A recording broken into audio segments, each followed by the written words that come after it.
David's biodata. Give me 1 second. Let me get it from on my telephone, okay? And then we can start with this.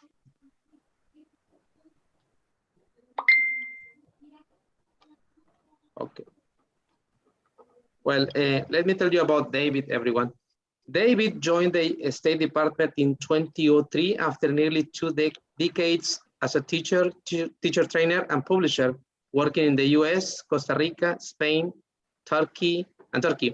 He is currently the regional English language officer in Mexico City, and he has also served in Tashkent, Moscow, Lima, Ankara, and Islamabad.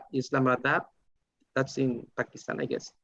A Fulbright alumnus, he holds an undergraduate degree in Latin American Studies and Spanish, and undergraduate degrees in English language education, US literature, and resource management. Well, please welcome David Fay. All right. Thank you, David, for being here with us. My pleasure, Jorge. Thanks for having me. All right. So let me just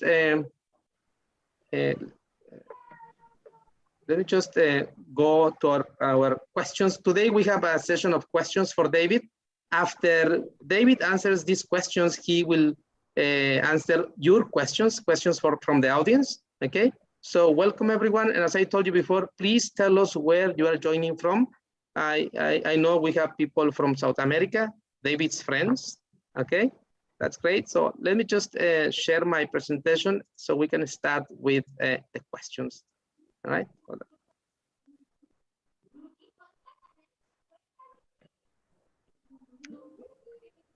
Okay, give me 1 second. It seems not to be working right now. And I will jump in really quickly, Jorge, and also give a big hug, shout out, you name it, to Carmen Casada. So good to have you also involved in this. I really means a lot to me. Hi, David. I'm sorry I didn't turn it on because I was having my lunch. Sorry. Buen provecho. Okay, great. Well, let's go to the questions in here, everyone. David has a vast experience of many aspects of ELT. We're going to speak about some of them today, okay? And he's going to answer some of these questions for us, okay? Okay. David, you have been in different places, different countries as Rilo, and I guess as a teacher and as a tourist, I guess. What could you say about the challenges teachers in different parts of the world face, and you know, about talking about the places where you have been? So that's a good question, Jorge. There's both quite a bit of common ground as well as a lot of variety. I'd say the common ground is one of motivating students, of getting them to see the need for learning language, as well as the application of it, the usefulness of language in general. I also believe that much of that is based on this very sort of historic approach that we've gotten used to in education, unfortunately, which is one where the teacher often lectures at the front of the classroom, and the students are expected to stay quiet and listen and follow instructions. In fact, the students are often told or cautioned by their parents that they need to be quiet and listen to the teacher. So that's the common ground. But there's also quite a bit of variety, and I've you know, I continue to be amazed at the differences that I see out there. I most recently was in Pakistan, as you mentioned, and Pakistan, as you know, was one of the British colonies, part of a territory that was a British colony, and as such, English is somewhat prevalent. However, it's also an indicator of having versus not having. Those who can afford private tuition get a fairly high level of English, whereas often those in the public sector are not benefiting to the same degree. And it's one of those issues that the Ministry of Education there is working on. Despite that, there's a lot of English that's peppered into the Urdu language that is one of the unifying languages. There are many other languages there as well.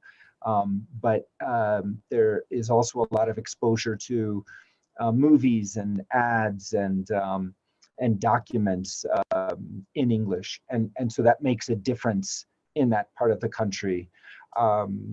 Russia, a country that I lived in for a while, has a number of very strong pedagogical institutes, what we call in normales here in Latin America, or much of Latin America. And that leads to what I believe is one of the higher levels of English that I've seen attain. And literature is used even in high school to bring students into a higher level of English as well as culture. And I'll just mention one other country that I was in, which I think is unique in that it's different from many of the Latin American countries. That's Turkey, where every single country along its border speaks a different language. And so English often becomes one of those common languages. Unlike, say, Peru, where if you go north or south, you run into Spanish. Of course, if you go to the east, you get Portuguese, but a somewhat similar language. And so that also has a huge impact on student motivation and how teachers are able to possibly pull students into the English language learning game. So similar challenges, especially in Latin America, right? Yeah, again, I don't know all of this wonderful part of the world. I was able to travel quite a bit in what we consider the Bolivarian Republics, and I'm new to Mexico, so I'm still trying to understand the context here. Mexico does have one big advantage, and that is it shares a very long border with the U.S. And there are many people, of course, going across for work or education or for other reasons, and that seems to have a fairly positive impact, at least in terms of exposure to English, compared with a country far to the south, let's say Chile or Argentina, that probably feels quite far from that kind of back and forth. Yeah. Thank you, David. Well, now we're going to move a little bit into the classroom, okay? So we teachers need to engage students into learning, to the activities. So what would you say about the importance of engaging students for for class activities? I will first defer to what I think is probably the number one reason, but as I grow older, I become less inclined to believe it. But it's the content, it's the material itself, and having engaging content, truly meeting the needs and the interest of the students, I believe is a huge driver of student motivation and one teacher's ability to engage students in the classroom. But what I've seen especially surface during this COVID era, and I believe it's always been part of the classroom, it's a socio-emotional aspect, the psycho-emotional aspect of language, of education in general, but of language learning as well. And it's really our ability to possibly empathize with students, really climb into their heads, climb into their worlds, and of course, it goes beyond the student herself or himself and includes parents, the community, other teachers in the school, other students in the school that are perhaps beyond the walls of the actual classroom. I know there's a lot of very interesting research that's going into our this current phase, this screen-based phase that we're living in. And I believe it's going to have a profound impact on our field moving forward. It already has, but I think it's possibly more telling. What's interesting with the distant education approach, I'll use this very broad term because I think it really is broader than just a Zoom-based classroom, is that students are often home, and it's a window into their homes. There is a bridge that's being crossed that I'm not sure teachers were as aware of as they could be now. Thank you, David. So what would you say, David? Engagement techniques work the same for every student, every culture. What will be the specific aspects we need to keep in mind when it comes to engaging students in our class? Could you repeat the beginning of that question? Well, Jorge? yes. What would you say? What would you say about the engagement techniques? Which ones will work better for students? It will be like different depending on the culture, or what aspects can we take into account when we want, to get students' attention? I think culture is definitely part of it, no doubt. But I would say age is also a huge issue. Classroom size is a huge issue, especially in the online realm. I think many people underestimated the impact that our sort of traditional classes, whether it's I suppose if you're fortunate enough to be in a school that has 25 or fewer students in the classroom, you're quite lucky, but there are classes like that. I think probably 35, 40, even 50 is closer to an average that I think many teachers deal with on a regular basis. And for logistical purposes, for financial purposes, when we shifted to online education very abruptly in early 2020. I'm sorry about that disruption. That's okay. Everyone, please, can we keep our microphones off, and then we will open for questions at the end, please. Okay. I'm sorry. And I thought I heard calamar being mentioned. Yes. It's going to make me hungry now. Yes. You and me alike. All right. So, well, David, let's go to the following question. What, in your experience, are like the most common approaches in EFL? Because we know that ESL is one thing, but in our context, EFL. So you have been to different places, and I'm sure you know a little bit about this, well, more than us, right? Sorry, I think there's still one mic on. Yes, you did. Please turn off your microphone. Sorry, Jorge, would you mind repeating? Yes, I was telling you about, in your experience, what is the most common approach in EFL? Because you have been in different contexts in EFL because of the different countries you have visited, and not exactly ESL, but EFL. So what can you tell us about that? I think, honestly, in my travels, I think still, and it's a little hard to gauge, I would bet, though, that the most common approach is still very much a sort of lecture-based, L1-driven approach. I don't think it's necessarily grammar translation. I think that might be casting too wide of a net. But I do think that a lot of teachers still instruct in their native tongue and in the students' native tongue overseas, and that the amount of time that the students are exposed to English is often minimal, and certainly their use of English in the classroom is minimal. So unfortunately, I believe that's still the more common approach.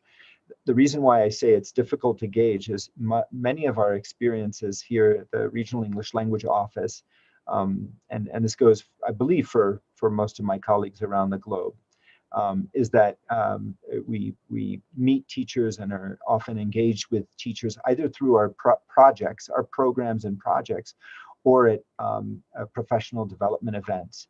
And if these are people that rise to the level of being partners in our projects and programs, they're the best of the best.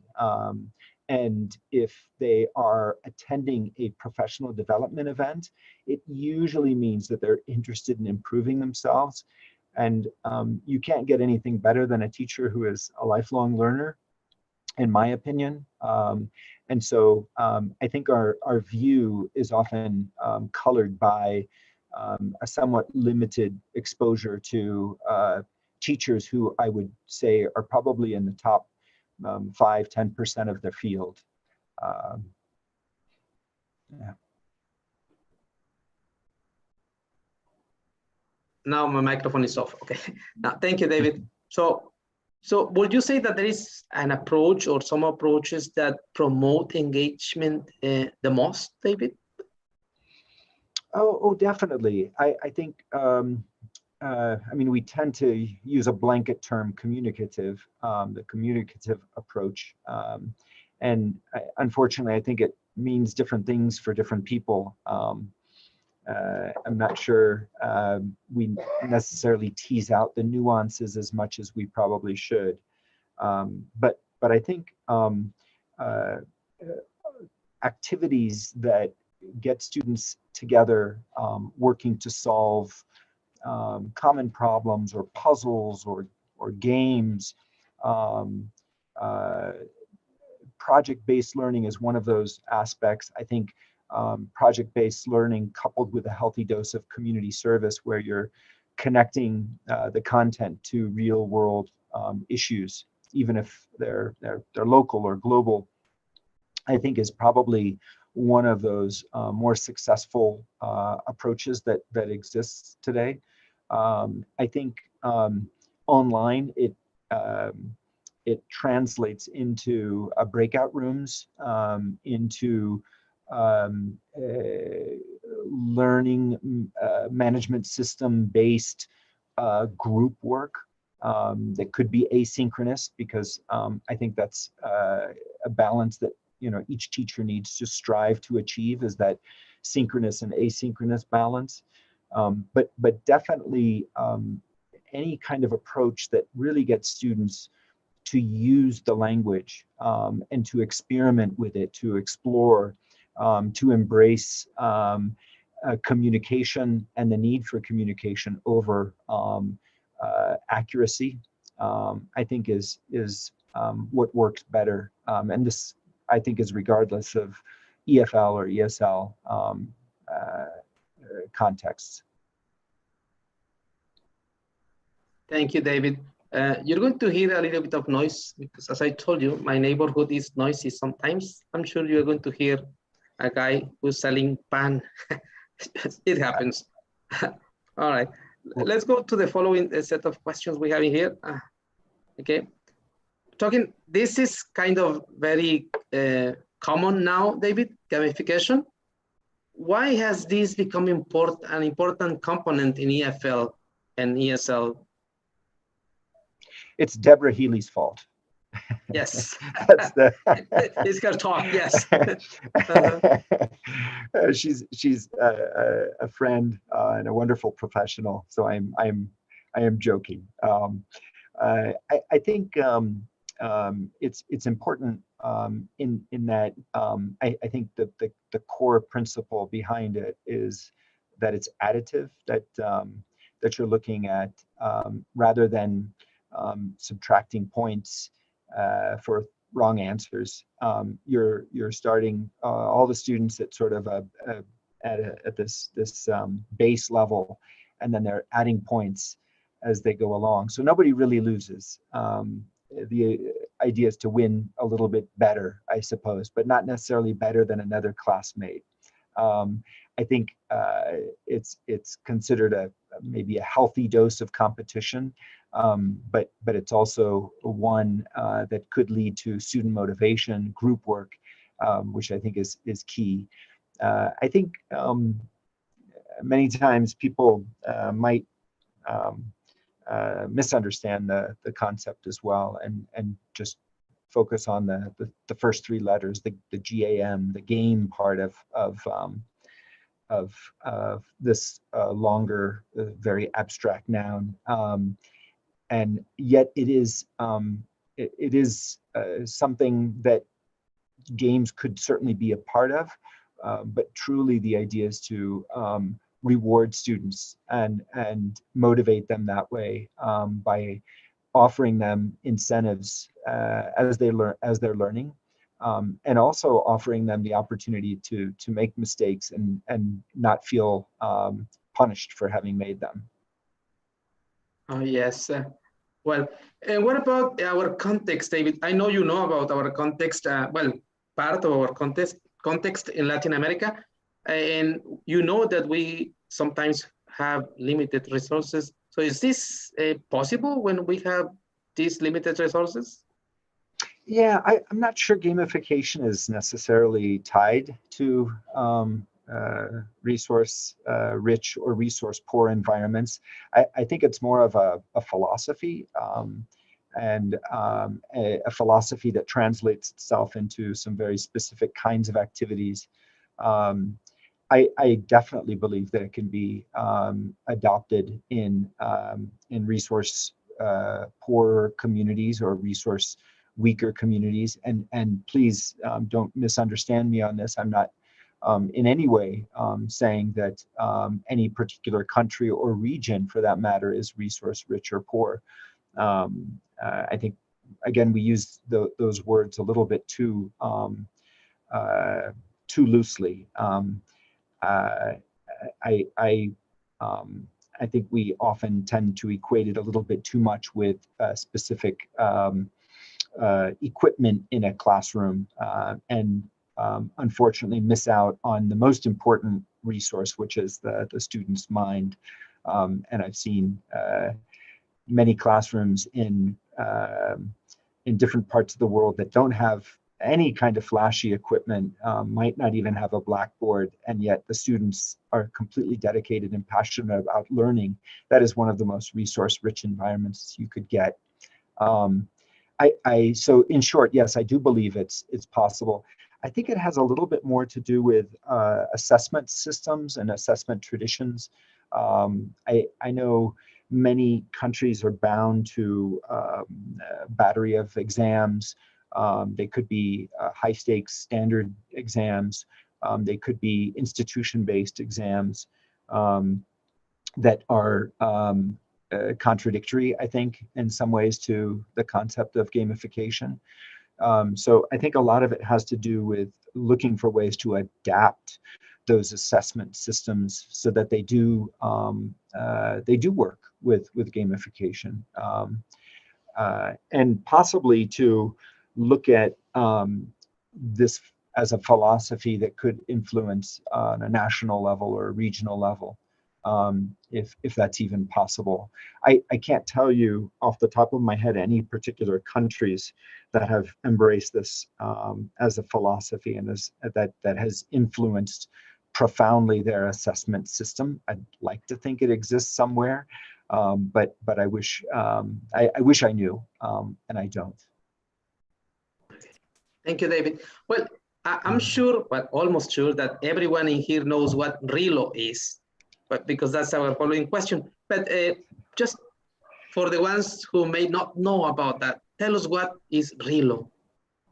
Yeah, if you Google it, you'll get probably relocation expert first, and I suppose in some ways we do help education systems relocate, again, on a sort of conceptual level or philosophical level. At least that's part of what we try to do. But it is right, the Regional English Language Office, and I have the distinction and honor of working with a team pretty much everywhere I go, For those of you who are joining us from Peru and Ecuador, of course, you'll know the lovely Marcela Raffo, who is the the keystone of the office, the real continuity of our office there. And of course, she has some new colleagues as well that deserve lots and lots of kudos, people that I've worked with. Here in Mexico, I have the pleasure of working with 3 stellar colleagues. I hope if you are joining us from Mexico that you know each and every one of them. Irene is joining us right now, and she sees much of the access programming and youth outreach that we do in our office. And yeah, that we got to see her. She works very closely with Ulises, who also supports as the office manager and does quite a bit of work with access and youth engagement. And then our longest serving colleague, Jose Manuel Villafuerte, who's actually just next to me today in the office, no doubt working hard on the fellows and the specialists, who does a lot of sort of professional development focused work. Also works on our online professional English network, or open. Some of you might remember it as eTeacher.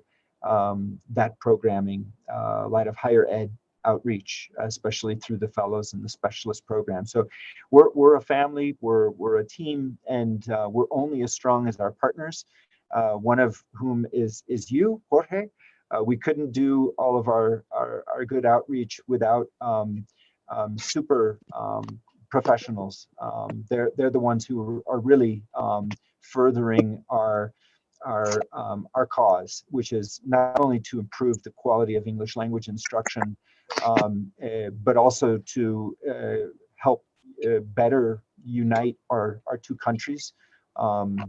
And of course, there are a long list of other things that we try to achieve, which is, injecting critical thinking and leadership and community service skills into the classroom practice, among others.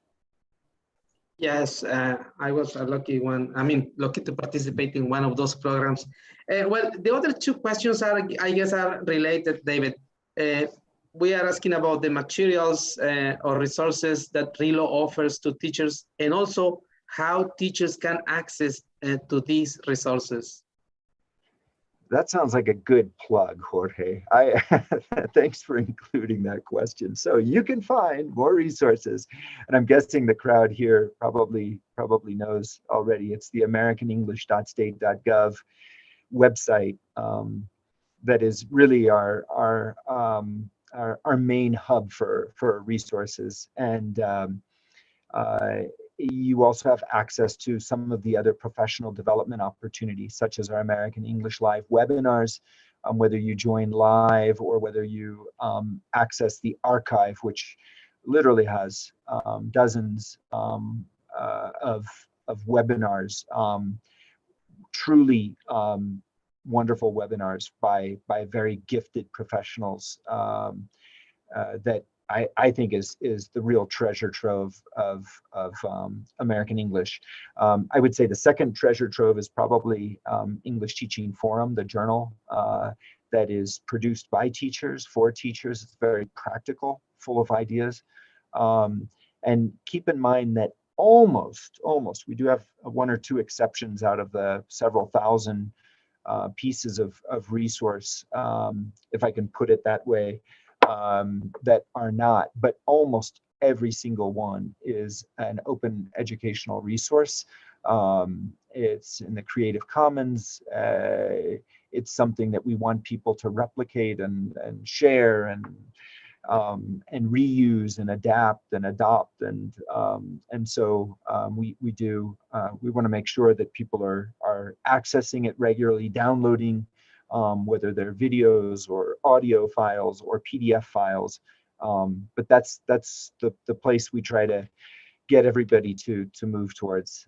But I know there's some great other websites out there in the world that have wonderful content, and hope everybody is developing long personal lists of favorite websites and online tools. Thank you, David. Well, now, we're going to the second part of this, which is questions from the audience. Everyone, please feel free if you have any questions about the topics we mentioned before, and also about Rilo. Juan Carlos has a question. Go ahead, Juan Carlos. Yes, hello everyone. I'm sorry for the background noise.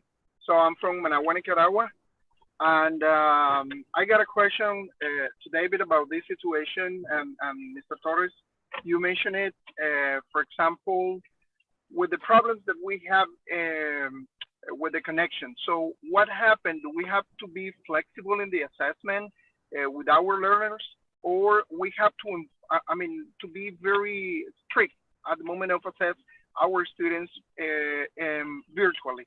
And can we say that that is one strategy we can implement so that we can enforce our students to assist to our classes? Because as you said, Mr. Torres, Latin America is very complicated. You know, students sometimes do not get connected to the classes. So my question is, can we use the assessment to enforce our learners to assist to the virtual classes?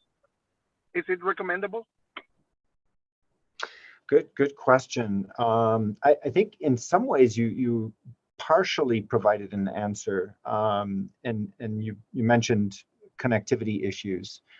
So the stricter we are, the less flexible we are, we could fall prey to a situation where a student has legitimate connectivity issues, and if we dock this student for something simply because of the connectivity, then in a sense we are not being sensitive towards the equity issue.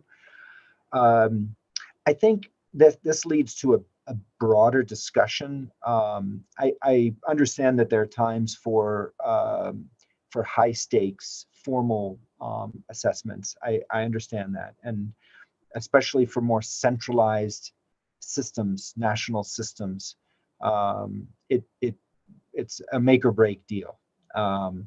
However, I think online education does open up this other opportunity in a way that possibly we really weren't aware of before. And that is through the learning management systems, whether it's Moodle or Canvas or Google Classroom, and most of them have some kind of free version. And of course, asynchronously, you can get students working together, and teachers can monitor. They can look at the number of times a student logs on, the number of times the student contributes something. There are ways that students can often work offline as well, and then upload later if they have trouble accessing it. But I think we need to be creative with our approach, and it's very, it's certainly possible for students to build online portfolios that are possibly a more accurate representation of their progress and of their learning than any kind of one-off exam. And I think that goes for a 100% in-person approach as well. The issue is that it could be a bigger workload for the teacher. It invests the teacher much more heavily in the student as an individual. And I know a lot of teachers around the globe probably have hundreds of students for which they're responsible for giving grades that make that difficult. So I'm not sure what the right balance is in Nicaragua, but I think it's something that needs to be explored. And there was one issue that I was getting at earlier today that we really need to keep in mind, and that is that I truly hope that the situation in the world with COVID has and is teaching education systems and governments just how crucial educators are, and that they need to increase budgets, they need to hire more teachers, maybe look for a way of expanding practicums for students in their second, third, and fourth year of undergraduate studies, where they're preparing to become teachers, so that they can play greater roles and play a more personalized role in helping students come along. So I apologize. I'm not sure if I entirely answered your question. And I heard Juan Carlos, but I see Andres in the Zoom window. So please let me know which one it is. Yes, Juan Carlos. Yeah, you answered my questions. That was really good. Thanks. Sure. Thank you, Juan Carlos. David. Thank you, Juan Carlos. Jimmy has a question. Jimmy, you want to ask?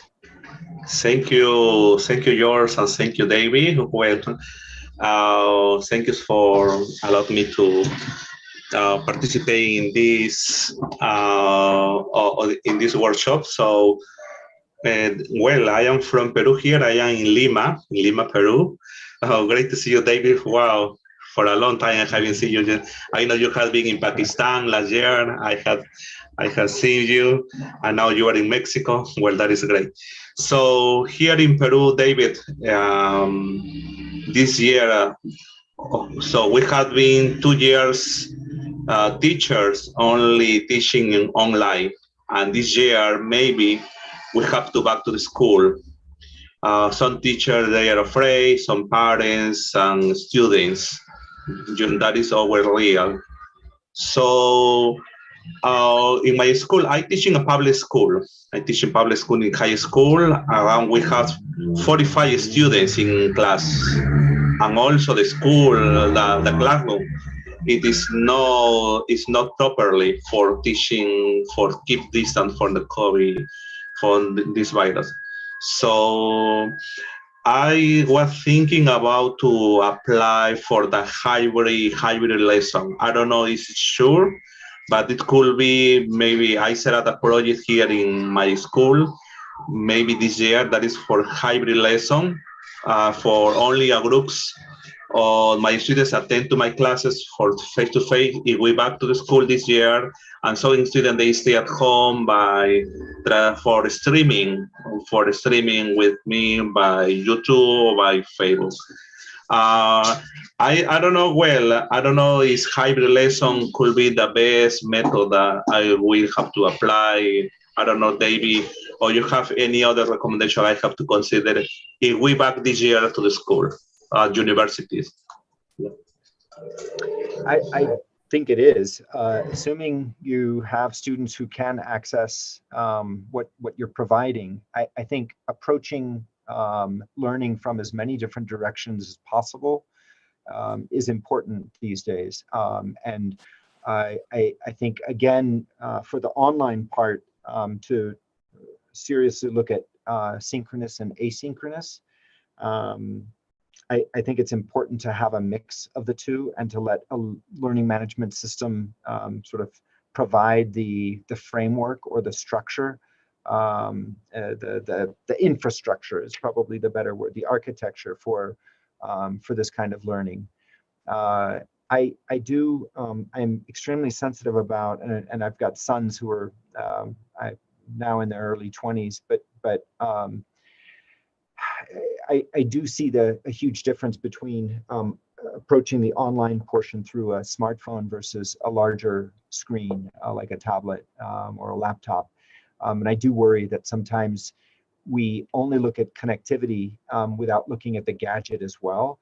And I think we need to, especially when you're looking at writing, I think we need to look at how many students actually have access to larger screens.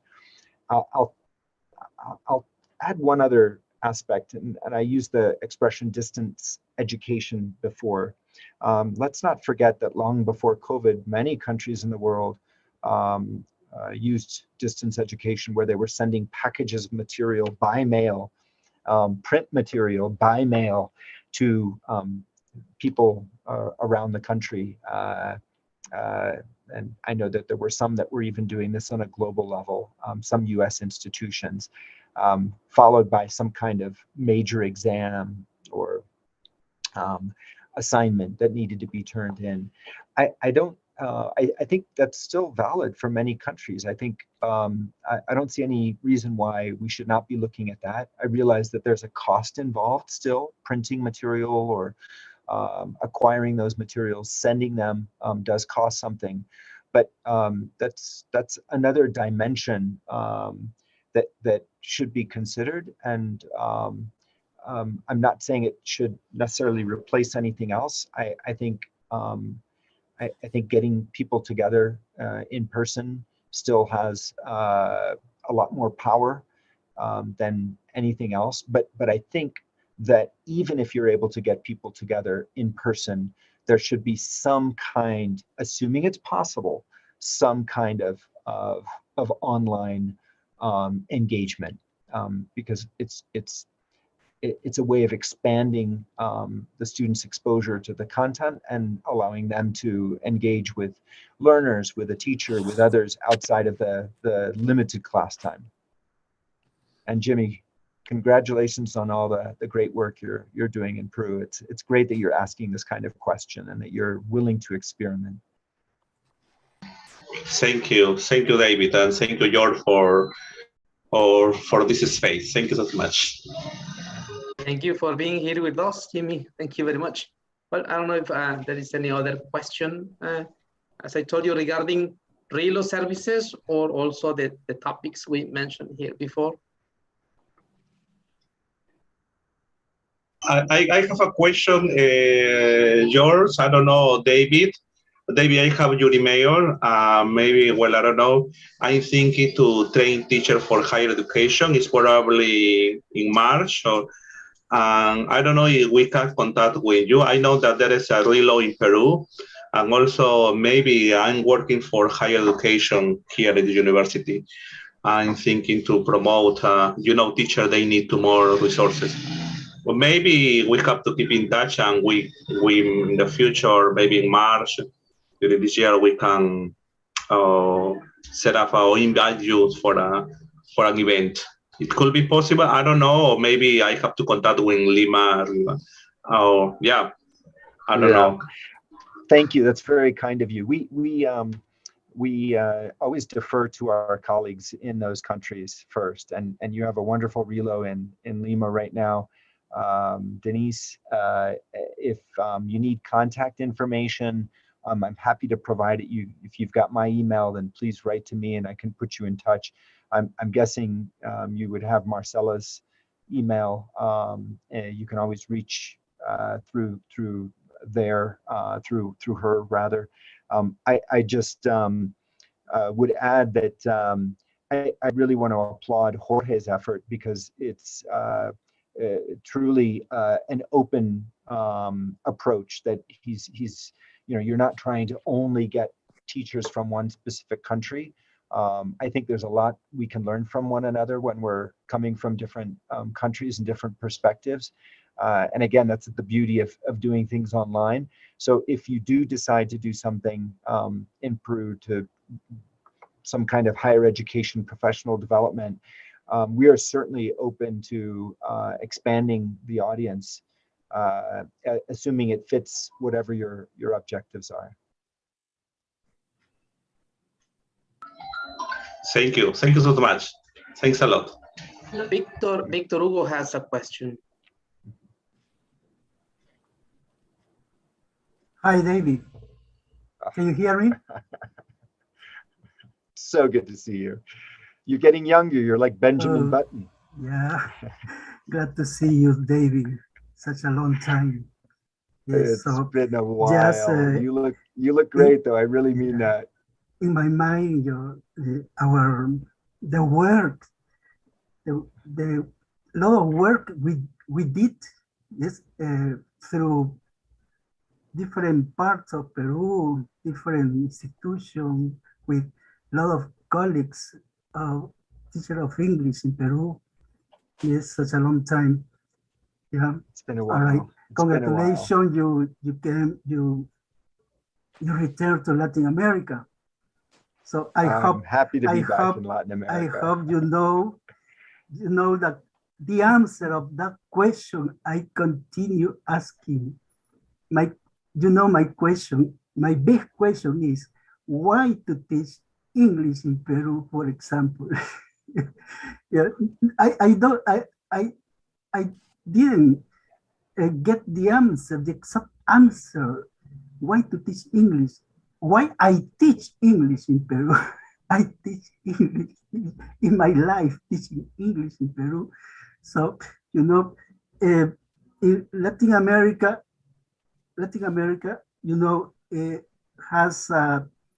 is totally diverse, totally different to Europe, to Africa, etc.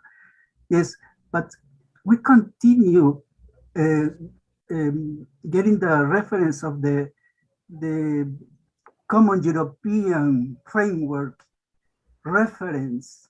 Why? European framework reference. Why? In Latin America. But that's why I continue with my question. Why to teach English in Latin America now? So I think many educators around the globe ask the same question, and I hope they are spurred on to better and better answers. I think it will differ for every educator, the ultimate answer. I'll answer the easier question first, which is why the CEFR in Latin America or anywhere else outside of Europe. I suppose I think it's a decent framework that has yet to be improved upon substantially by any other entity that's out there. And of course, Europe being a collection of countries of many different speakers, I think jumped on the bandwagon so much earlier and really put a lot of research into it. I think there are some shortcomings to it, but I think it's an easy tool to use.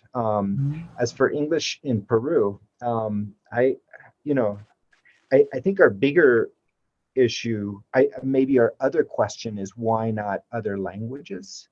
I think English is a beautiful language, and like any language, it gives us a window into another way of seeing things, and it just also happens to be one of those global lingua francas, maybe the global lingua franca, which is both maybe a blessing and a curse. I think the curse being that we often forget the cultural aspect of the language, and I think it's really important, especially what's being done with the Man Booker Prize, for example, in literature for works of literature from around the English-speaking world, not just the U.S. or the U.K.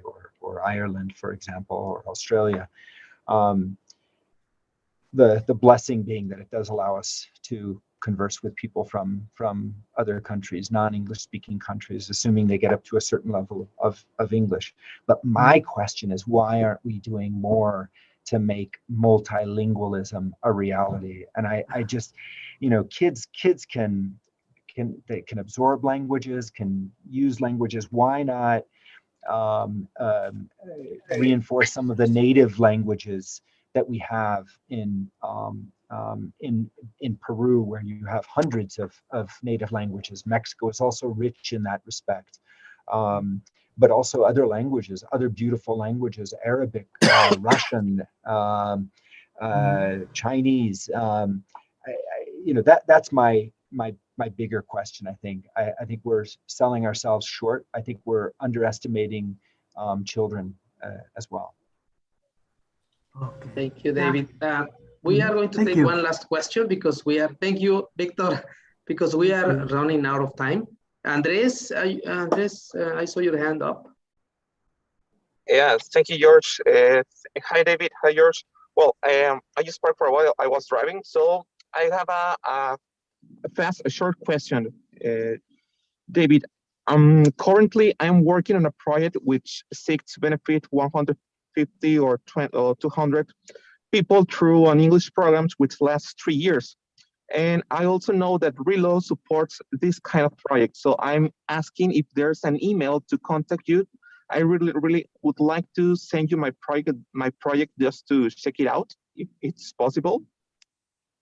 Sure, that's definitely possible. I will type my email address into the chat so that you all have it. Please, yeah, I'm interested. Please keep in mind, Andres, that we do have certain things that we're trying to achieve, certain goals that our office is trying to achieve. And so a lot of it depends on how well that would fit into what our actual goals are right now. But please, yes, I'm all ears. So please send it, and be careful. You're driving. My goodness. Yeah, I just parked for a while. Okay, so much. good. That's good to hear. I'm glad. Okay. Thank you. Thank There you you. go. Yes. Thank you, everyone. Thank you very much. Thank you, David, for accepting being here with us today. It was great to listen to you, to learn from you, and to know more about Relo and all of you guys, how you help all of us and how we are connecting friends in here. Your friends from Peru, from South America, and from other countries. Great. Thank you. Thank you very much, everyone. David, thank you very much. Thanks for the invitation. Thank you. Thank you. And well, Okay. I hope to see you then for our next session, maybe like in 4 weeks, 6 weeks, more or less. Okay. Thank you, everyone. Thank you.